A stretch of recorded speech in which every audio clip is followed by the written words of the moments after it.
תחושת בלבול, חוסר ריכוז במצב של דה-פרסונליזציה ודה-ריאליזציה. למה זה קורה? למה אני מרגיש מבולבל? האם יש לי בעיה במוח? יש לי בעיה נוירולוגית? אני לא זוכר דברים, אני לא מצליח להתרכז, אני כל הזמן מבולבל. האם יש לי איזושהי בעיה נוירולוגית? בואו נענה על זה, בואו נסביר למה זה נגרם. קודם כל נעשה פתיח קצר ונתחיל.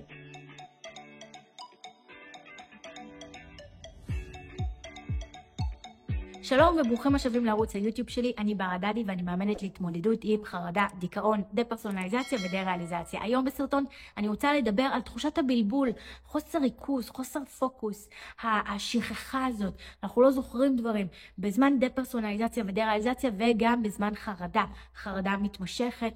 הרבה פעמים אנשים מגיעים בכלל עם חרדה מתמשכת, לא דה-פרסונליזציה ודה-ריאליזציה, והם לא לגמרי מזדהים כל התסמין של דה-פרסונליזציה ודה-ריאליזציה, אבל הם גם מרגישים את התסמין הזה של הבלבול, שכחה, חוסר ריכוז, לא זוכרים דברים, לא יודעים מה עשיתי אתמול, מה עשיתי לפני רגע, למה באתי לפה, לא יודע מה קורה, אנשים מדברים אליי, לא מצליח להקשיב או לא מצליח לשמוע, למה זה נגרם, האם יש איזושהי בעיה נוירולוגית? זה הדבר שמאוד מפחיד הרבה מאוד אנשים, הבעיה הנוירולוגית הזו בגלל שזה נראה להם לא הגיוני. אז בואו נסביר רגע מה קורה. במצב של דה-פרסונליזציה ודה-ריאליזציה וגם של חרדה, התקף חרדה וחרדה מתמשכת, האמיגדלה פשוט פעילה יתר על המידה. היא ממש בכוננות. בעצם מבחינת האמיגדלה אגב זה החלק במוח שהסברתי בסרטונים האחרים, שאחראי על החיים שלנו, להציל לנו את החיים. אז בעצם האמיגדלה אומרת, אוי, יש סכנה, היא מבינה שיש סכנה. עכשיו הסכנה היא רק במחשבות שלנו, הסכנה היא לא במציאות. והמוח שלנו לא מבדיל בין דמיון למציאות. אז המוח שלנו אומר, יש סכנה, בוא נעיר את האמיגדלה, שתיקח את האחריות שלה, קדימה, שתציל אותנו.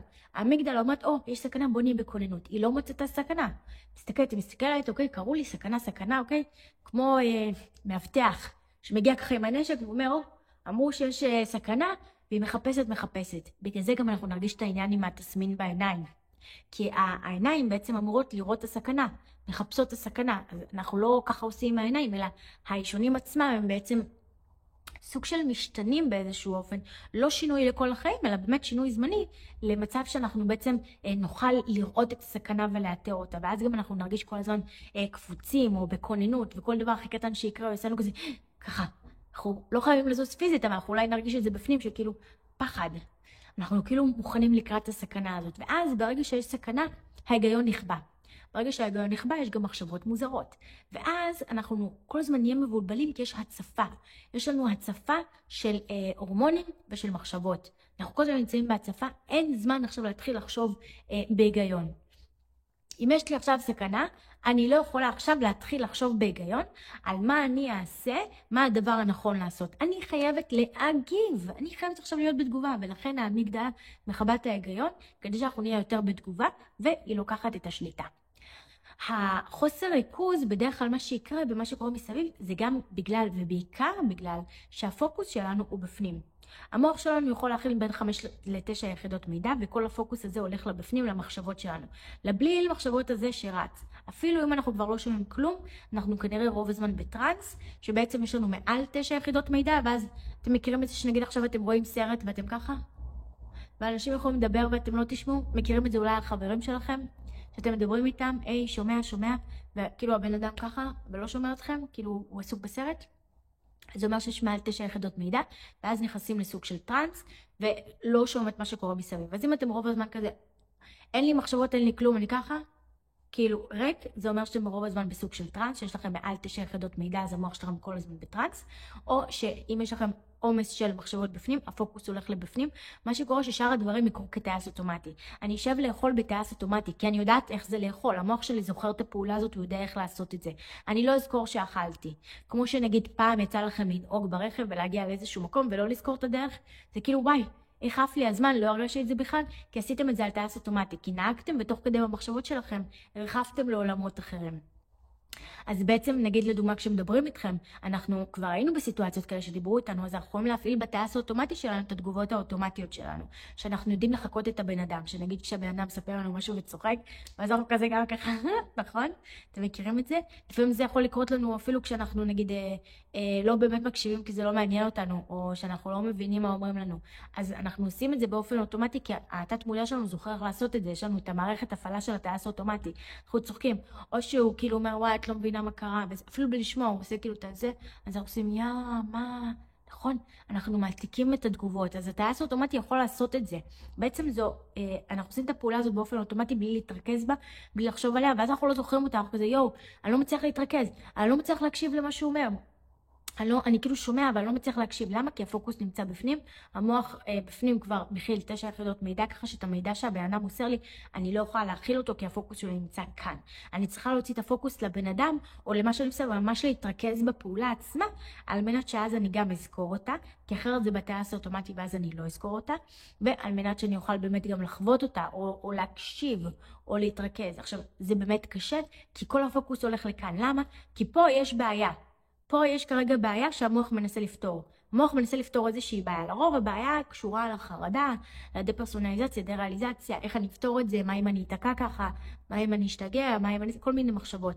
המחשבות האלה הן שאלות שאין להן תשובה. שאלות שאין להן תשובה הן בעיה. המוח המשיך להריץ את הבעיה עד שימצא פתרון. המוח פה בהתעסקות בבעיה, זה הדבר הכי חשוב, וזה לוקח כרגע את כל הפוקוס ואת הריכוז.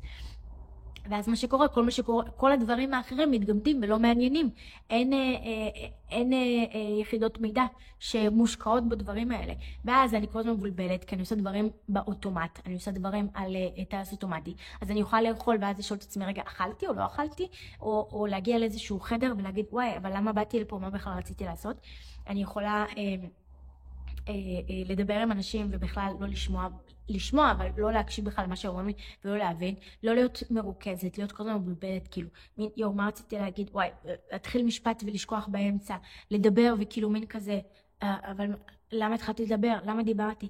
כל הדברים האלה מגיעים בגלל שפה יש עומס של מחשבות. ברגע שפה נצליח לנקות את העומס, איך אנחנו נקה את העומס? בעצם אמרנו שזה שאלות שאין להם תשובה, ושאלות שאין להם תשובה הופכות לבעיה.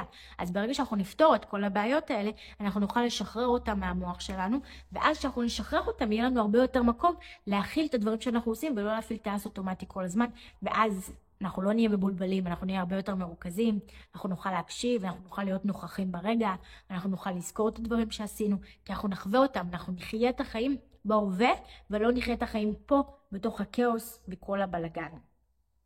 אז המטרה שלכם כדי לצאת, כדי להעלים את התסמין הזה, זה לפתור כמה שיותר בעיות כאן, שמעסיקות ומעמיסות אתכם, וכמו שאמרתי מקודם, אם אין לכם פה מחשבות, אין שום דבר, אז זה ריק, זה כאילו ככה, זה אומר שאתם רוב הזמן בטרנס, זה אומר שיש יותר מדי מחשבות, שיש מעל 9 יחידות מידע שמעסיקות אתכם כאן, מה שמכניס אתכם לטרנס.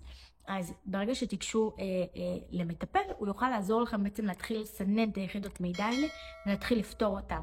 גם שאתם חושבים שאתם לא חושבים על כלום, אתם פשוט חושבים על יותר מדי דברים. אם הסרטון הזה עזר לכם, אז תעשו לייק כדי שיגיע לעוד אנשים ויוכל לעזור גם להם. יש לכם טיפים, עצות, שאלות, תרשמו לי כאן בתגובות, אני אשמח לשמוע. אם עדיין לא לחצתם להירשם כמנוי, לחצו עכשיו להירשם כמנוי, ואני אפגש בסרטון הבא. ביי!